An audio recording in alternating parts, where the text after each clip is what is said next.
I will have a pleasure to invite on the stage Monicia Zuelst, who is a managing partner of Now, 20 years experience in international business, fantastic business education, including in SEAT, managing partner of Now Partners, and we will be led by Monicia in our conversation. And I would like to invite on the stage Shiva Dasdar, who is Head of Innovation, Finance and Advisory Division in European Investment Bank, and Piotr Dmuchowski, Head of Global Markets and Treasurer at HSBC. And I think we are all on stage. We are waiting for Piotr camera. And now I'm not disappearing, but I'm taking my B Corp hat and letting Monicia to conduct the meeting. Hi, everyone who's on board with us today. And Pavel, like you, I couldn't be more honored and thrilled to be part of this summit of the B Corp Summit in Poland with my colleagues here, Piotr and Shiva. I'm really looking forward to our dialogue. To jump off of many of Sandrine's points, and just two I want to mention right off the bat. Is I have a background for people in the audience. I'm coming from the perspective of the corporation, having worked for 20 years in corporate development at IBM and at Philips. And while I am sounding American, my background is Indian, and I'm sitting in Germany for the last 6 years and working in Germany. And I can only say, as to Sandrine's point, that part of the German case study and the German story of what we've been able to achieve here is with Poland. Let's just be very clear about that. So I think of the Polish collaboration and brotherhood and sisterhood between our cultures as very much there as part of the way that we work in Germany with the Mittelstand. Over 50% of the German economy is small, medium and large private owned businesses. And we work very closely in the labor markets together. And I can only see this continuing to be a strength that we build on. So from that corporate perspective, it's quite clear. And what I'd love to discuss today is from our different perspectives, Shiva with the European Investment Bank and Piotr also coming from the corporate background, but in the B Corp movement in Poland, what our vantage points are from some of the themes Sandrine mentioned. And the one point I will pick up on from her talk was really that this is a story of evolution. I think this point on it's not an either or. We are in the crux right now of a paradigm shift. We do see the legacy institutions, the legacy thinking, but we also know where we need to go, but we're not sure how to get there. And so when I look at this shift, what is needed? If I could just remind us that from a corporate perspective, our focus in the 19th century was really return on profit. In the 20th century, it became risk and return. And now at this point in time, it's balanced risk and return, a fair risk and return with impact for society. And I don't think anyone would deny this at this point in time. However, we need to keep in mind that our structures are not built for that kind of yet. And that we're starting to do that. So I'll just give you a few examples of what that looks like.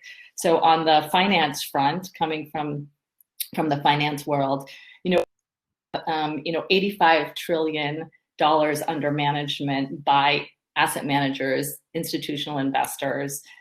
41 trillion of that is pension funds, right? So that's a huge part of the economy. If they decide to drive, impact businesses, environmental friendly investments, sustainable investments, that will have tremendous impact. And part of where we see the collaboration that needs to happen is the role of corporations in modeling that so that they can be invested in as sustainable businesses. For corporations to do that, I can tell you it takes a long time to transform ourselves from the inside out in terms of measurements. How do we measure our impact? How are we transparent in the capital markets around, creating shareholder value, but also measuring the impact around green investing, around becoming more sustainable. We have accounting practices, for example, which is called GAAP, right? Generally accepted accounting principles. But now we're putting in something called GAAP, which is generally accepted impact principles. So, this is going to take time. Even for GAAP to be adopted took 70 years. Hopefully we'll be a lot faster with that. And there is a lot of movement around this, but it will take time. So I see it as an evolution where all the actors have a role to play, where policy and the Green Deal will hopefully give us the push and the confirmation this is the direction we need to go in, that the asset management community is now more vocal around this, with BlackRock and others, State Street being very clear. This is something that they want to understand better. This whole idea of ESG investing, environment, society, and governance. Environment we're clear on. Society, we're maybe not so aligned yet on the terminology of how we want to talk about societal benefit. Sandrine gave a beautiful example of the coal workers. That's society, right? What kind of, it's dignity of labor, but also what kind of work are we going to be doing in the future? How do we invest in those new jobs? And how do we get the word out that those are the new jobs to go for, right? What is the future jobs of our children? What should they be learning now to be able to be prepared for the green jobs of the future, where the employment is going to be? How can we give a sense of hope around that evolution in that direction? And so just turning here over to Shiva, because I know this is sort of part of her wheelhouse. Shiva, I'd love what your perspective on what kind of incentives and actions can be taken for us to kind of move down this road of evolution faster. Thanks a lot, Monisha, and I would like to join you all in really thanking Pavel for this and his team, of course, for this really amazing conference, but also thank you, Monisha and Sandrine, for having set the stage. I mean, there was a lot of the points that you both mentioned really resonated. So briefly, I mean, I'm from the European Investment Bank. Perhaps we are also part of the untold story, part of the positive, working on the, constructing, making, building, back better, which is not always known. It's not yet a household name, perhaps, and therefore it's good to be part of this conversation. So the EIB is the Bank of the European Union, but we are also the climate bank. And in fact, what is perhaps not known is we are the largest multilateral development bank by size, so twice the size of the World Bank. And so what I'm trying to tell you is this is actually part of the European Union's financing arm to actually bring about some of these changes. And indeed, climate is center stage. The bank has set itself up for rather high targets, very ambitious targets. And in order to meet those targets, we actually amended our energy lending policy guidelines. We were the first multilateral bank to do so. And what they basically are, they are from going forward, we will no longer invest in unabated fossil fuel projects. This is a huge step for the bank that represents 27 member states of the European Union, of which many, as you know, depend also on, of course, coal and others. But I think here is what I would like to highlight. In Poland, when I looked for this presentation, I sort of looked a bit at what we're doing in Poland. It really was nice, heartwarming, I should say, to see that, we have financed, for instance, battery manufacturing facilities. We've given a 480 million loan to LG Chem Wrocław. Sorry if I spelled it. Or 125 million battery materials to Umicore. So this is where we're building on the green transition. If you look across our activities, we are very actively financing risk sharing with financial institutions, loans that are going to the smaller companies that are actively involved in climate change, in women and empowerment and micro enterprises. This is where this is what Sandrine was saying. This is where the constructive building back better stories are coming from. And in a way, the EIB is, as a wholesale bank, coming into it and supporting the existing structures. If you look at our European Investment Fund, they invest actively in venture capital funds that are supporting innovation, and there is so much of it in Poland as well. So I think, coming to your point, what are we doing at the EIB? We of course finance projects, governments directly, those that have a very positive climate action.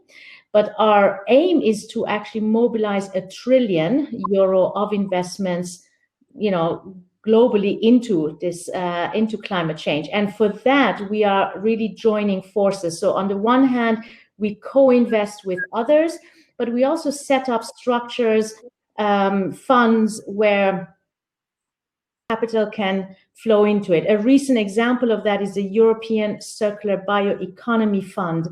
These are very often funds that are managed by external fund managers, but they get the support from the European Union, like a first loss piece to create new markets. I would usually one would say to de-risk, but what we're doing is we are taking actively risk as the European Union to shape projects to actually channel investment into, for instance, bio-based products. And there again, Poland has some amazing entrepreneurs in that space that I have recently seen in e-pitches. So what we're doing here is giving those companies actually access to risk capital. So this is in a snapshot what we're trying to do. The other main thing is that by end of this year already, we will align all our activities to the Paris Accord. This is again meaning that we will not do activities that actually have an active negative climate action, because we're trying to be ambitious, and one of the other targets being half of our activities, and we're talking here, when I say half of our lending, roughly 60-70 billion a year, so half of it by 2025 to be for positive climate investments, that have a positive element there. In order to make sure that has impact, you don't want to have the other 50% go into activities that may actually negate that. So this is another important part of our ambition, to align everything. And the last point, before maybe we go into further discussion, is what I really believe, and this is coming up from my role on the innovation side. In order to really make a difference, and I think this was also picked up by Sandrine, we do need to heavily invest in clean tech, in innovative technologies. Hydrogen, is another big topic for us. We are actively looking to support hydrogen projects all over Europe. That green hydrogen, particularly on the production side, but the whole ecosystem, for transport and storage and decarbonization of industry. So we're taking a very holistic approach. And I would say digitalization, as maybe is the area where really the juncture of digitalization and green is going to be extremely important. I think the COVID crisis is just showing us how, through things like this, I know we would love to be sitting all in Poland right now, but it's actually our carbon footprint is so much lower doing it this way. We can actually really serve the climate so much better if we use our digital technologies to the maximum and make sure that those data centers and everything that goes into digital infrastructure is also climate efficient and climate neutral. Thank you so much, Eva. I know we were trying to pick up Peter, and when he comes back in, Pavel, let me know so that we can do that. Thank you so much for that perspective. And I just had a couple of questions, and Pavel, I don't know if you want to jump on as well, but I'm just thinking. Yeah, I would love to jump, because I think that this is great, because you Shiva are describing the very nice horizon of possibilities, and I really like it.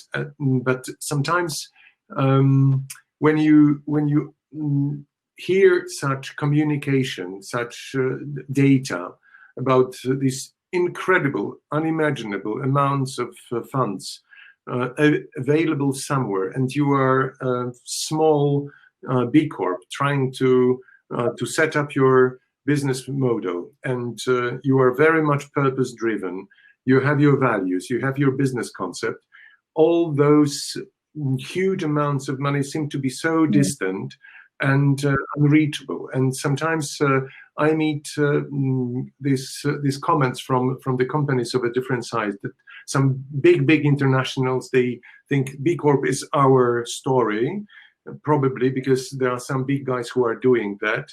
But we think that B Corps is more for the idea for the small enterprises, because they are agile, they can change quickly, they can adjust. And the vice versa, from the point of view of the small ones, they say, hey, this is for the big organizations. They have access to funds, they have know-how. Okay, they are dinosaurs sometimes. They change slowly, but they can have a better access to all these instruments, financial instruments, which are available on the top level. So I think that both are right and both are wrong, obviously. I was just wondering about this kind of new opening, which is possibly on our horizon. And this new opening to me means change in the value chains, first of all, and more innovative business models. These two, I think, that are like foreseeable steps for the companies of a different kind and of a different size.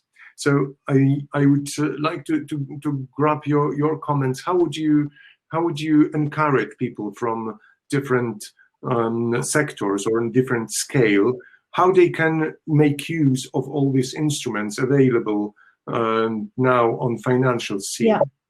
And hopefully with Piotr, who was about to give us some concrete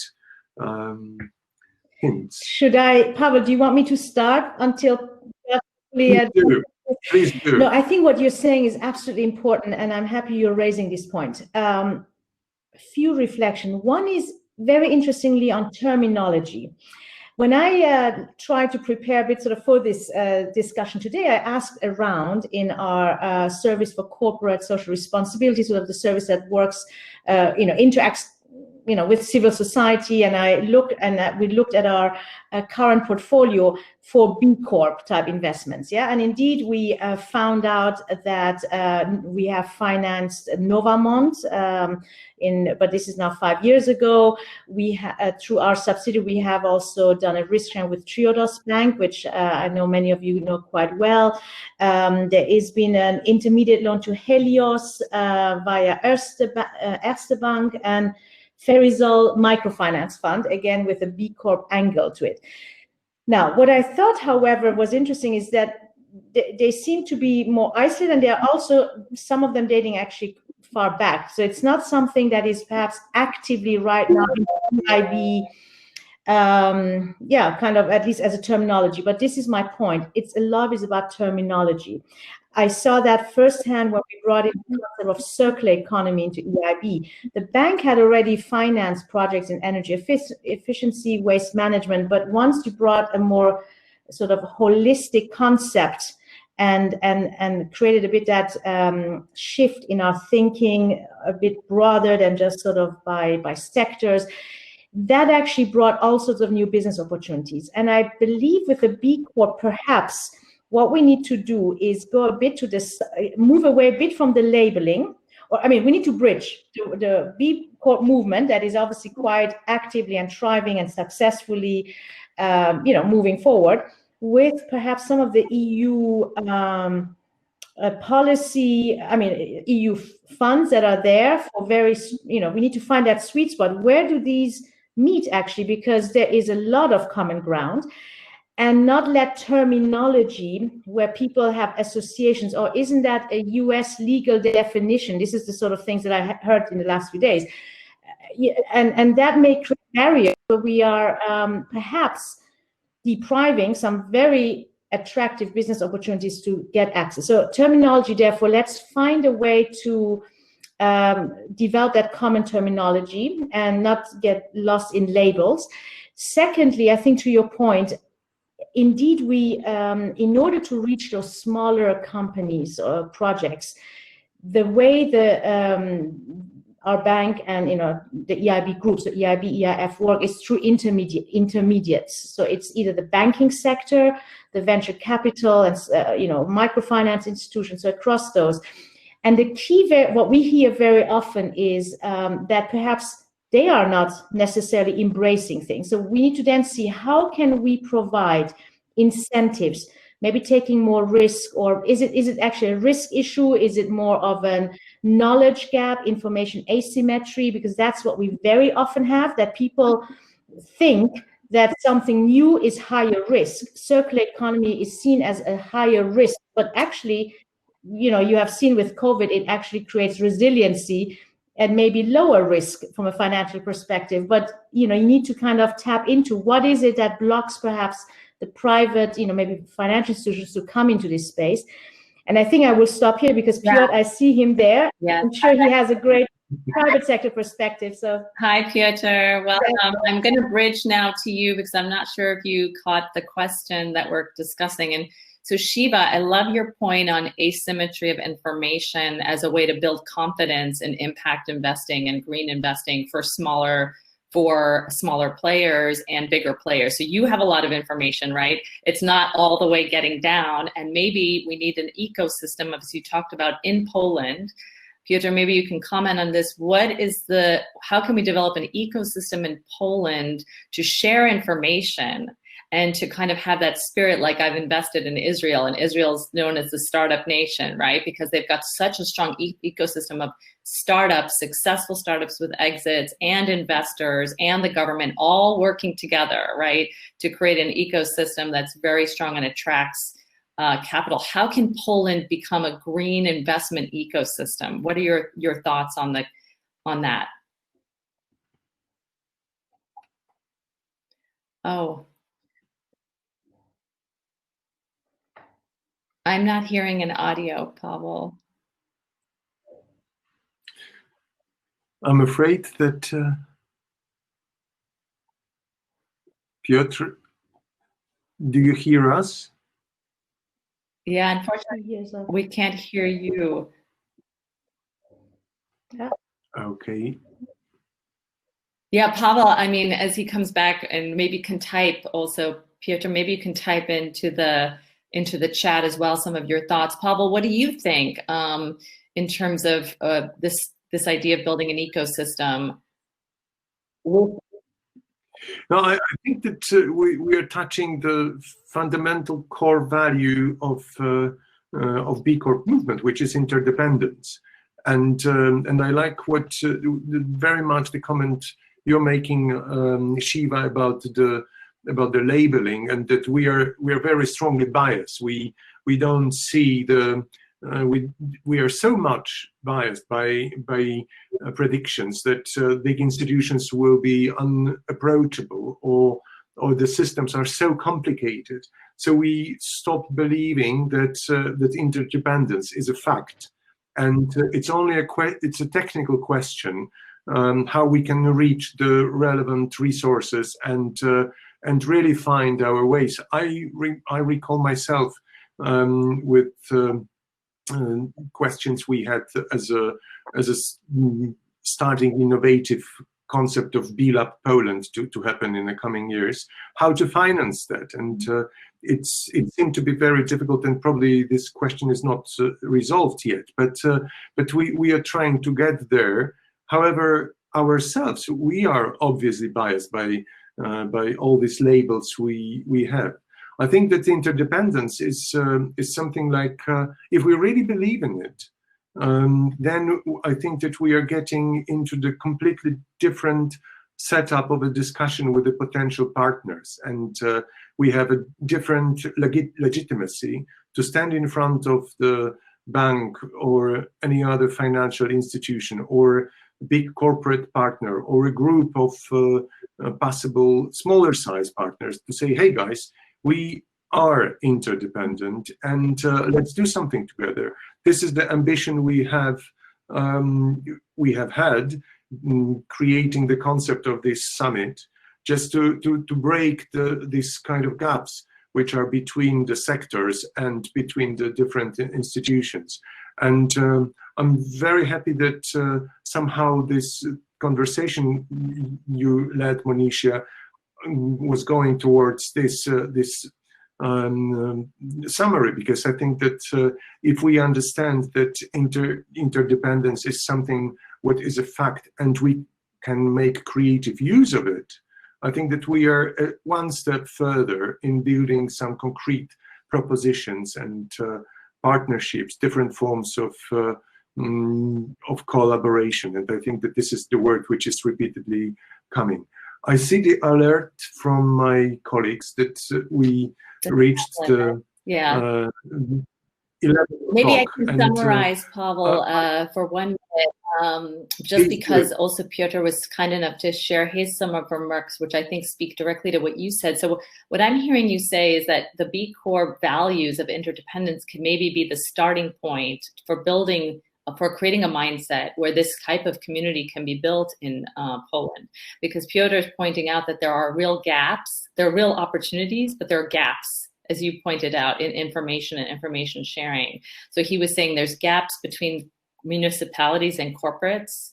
There are projects and there are funds, but they're not able to align together. So if we're able to come together and share information and terminology, then we can start to build that common ground on which we can support creating these green institutions, startups, growth, and make growth capital available. And that's something that I'm understanding the European Investment Fund, Shiva, can support. Is that a good summary?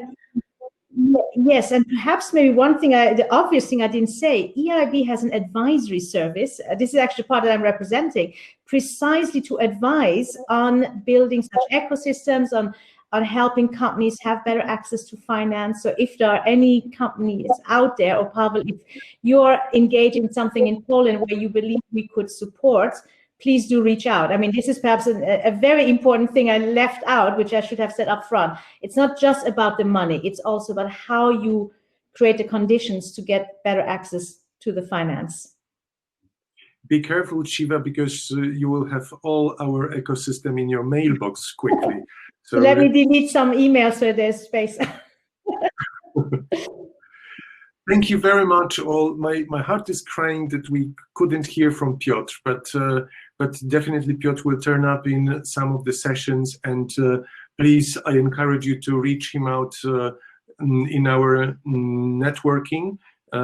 If you just jump to the left part of a screen, there is a networking icon. You can find Piotr there, or reach him directly via people. So you can get in touch with him in person, and I'm sure he would be very keen to share more than Monisha was trying to smuggle into our conversation. Thank you very much for being with us, and really great discussion. Really appreciate, and well, we hope to continue soon.